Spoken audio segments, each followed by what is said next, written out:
around IoT and similar other domains. So, what is important is just don't look at a generic cybersecurity program, because many of them are leading to automation, and because of AI, many of the vanilla roles in cybersecurity will diminish.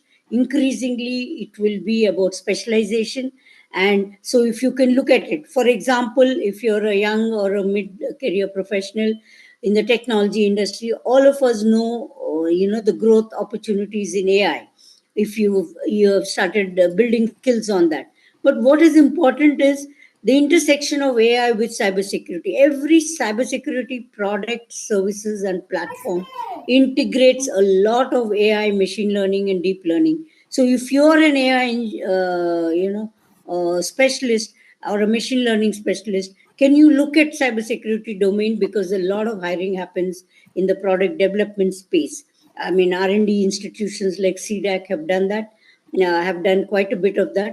Similarly, if you're in the technology law space, there is so much that can be done in cyber law. There's a lot that can be done around tech policy and that implementation and governance space.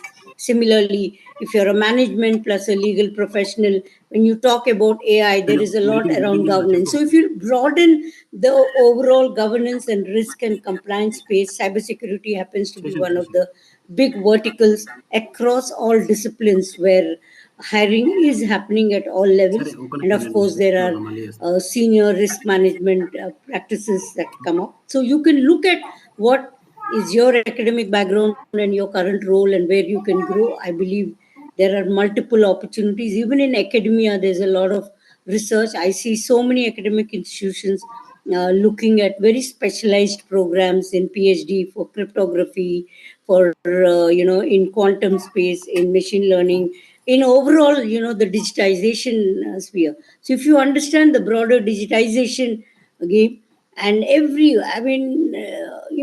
what is important to understand now is there is no business enterprise which is not a digital enterprise now, right? In whatever, even a big hospital is now a very large digital enterprise. Similarly, banking, financial services, online e-commerce. So when you look at digital, even Madam Sunita already talked about the cyber risks. Cyber risk is one of the biggest threat to any business now. So if you look at the risk, which is escalating all the time, digitization is leapfrogging in every enterprise in India and worldwide. So attention to cyber risk is very strong, whether it is from MeitY and CERT-In or from regulators like RBI, SEBI, IRDA, Ministry of Power, even every sector which is critical to the rails of our economy. The cyber frameworks and cyber regulations and cyber compliance mandates are becoming more and more stringent.